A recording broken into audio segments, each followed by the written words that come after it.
হয়তো তোমরা পুরীতে অনেকবার ঘুরে নিয়েছো, কিন্তু এই জায়গাটায় কতজন গেছো বলো তো? আমি গ্যারেন্টি দিয়ে বলতে পারি তোমরা এই জায়গাটায় কোনোদিন যাওনি। যদি কেউ পুরী যাওয়ার প্ল্যান করে থাকো তাহলে এই ভিডিওটা সম্পূর্ণ দেখো। আমি কথা দিচ্ছি এই ভিডিওটা তোমাদের জন্য ভীষণ হেল্পফুল হতে চলেছে। আমি যে মন্দিরের কথা বলছি সেটা পুরীর জগন্নাথ মন্দির থেকে মাত্র 5 কিলোমিটার দূরে পুরী জেলার ধাউদিয়া নদীর তীরে অবস্থিত পুরীর ওমকারেশ্বর মন্দির। না না, তোমরা এটা মধ্যপ্রদেশের খান্ডোয়া জেলায় অবস্থিত বিখ্যাত 12টি জ্যোতির্লিঙ্গের ওমকারেশ্বর মন্দিরের সাথে গুলিয়ে ফেলো না। এটি পুরী জেলাতে অবস্থিত ওমকারেশ্বর মন্দির। এই মন্দিরের প্রবেশেই আমাদের হিন্দু ধর্মের 108টি দেবদেবীর দর্শন পাবে তোমরা, যার কারণে এই মন্দিরটিকে 108টি জ্যোতির্লিঙ্গ মন্দিরও বলা হয়ে থাকে। তোমরা যদি এই মন্দিরে আসতে চাও তাহলে একটা টোটো বা অটো বুক করে নিও আর বলো যে তোমরা 108টি জ্যোতির্লিঙ্গ মন্দিরে যাবে, অথবা বলতে পারো যে ওমকারেশ্বর মন্দিরে যাবে। তাহলেই তোমরা খুব কম খরচের মধ্যে এই মন্দিরে চলে যেতে পারবে। আমরা টোটাল 5 জনে মিলে এই মন্দিরে গিয়েছিলাম। আমাদের পার পার্সন 25 টাকা করে পড়েছিল। হিন্দু ধর্মের 108টি দেবদেবীর দর্শনের পর এই হচ্ছে সেই জায়গা যেখানে তোমরা মহাদেবের 108টি রূপের দর্শন করতে পারবে। প্রবেশ পথের প্রথমেই তোমরা মহাদেবের চিরসঙ্গী নন্দী মহারাজের দর্শন পাবে।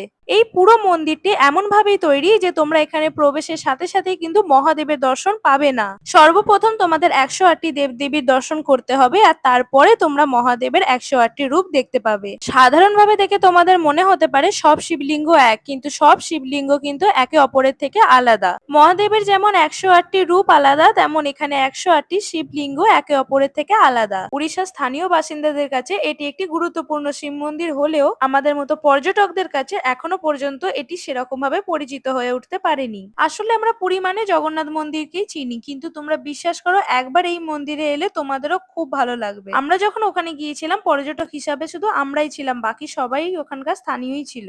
ভগবান বিষ্ণুর এই মূর্তিটি এত অপূর্ব দেখতে লাগছিল যে এই মূর্তিটির থেকে চোখ ফেরানোই যাচ্ছিল না। আর এই পুরো মন্দিরটা এত সুন্দর করে সাজানো, প্রত্যেকটি মূর্তি এতটাই সুন্দর যে দেখলে চোখ ফেরাতে ইচ্ছা করছে না। এই পুরো মন্দিরটির পরিবেশ এতটাই শান্ত, যাদের একটু শান্ত পরিবেশ পছন্দ তাদের এই মন্দিরটি খুব ভালো লাগবে। আমার এই ভিডিওটি দেখার পর যদি কেউ পুরী যাও তাহলে আমি বলবো একবার অন্তত এই মন্দিরে ঘুরে এসো। এই মন্দিরটির পরে আমরা আরো দুটো মন্দির ঘুরেছিলাম। নেক্সট ভিডিওতে বাকি জায়গাগুলো শেয়ার করব, দেখতে হলে সাবস্ক্রাইব করে নিও।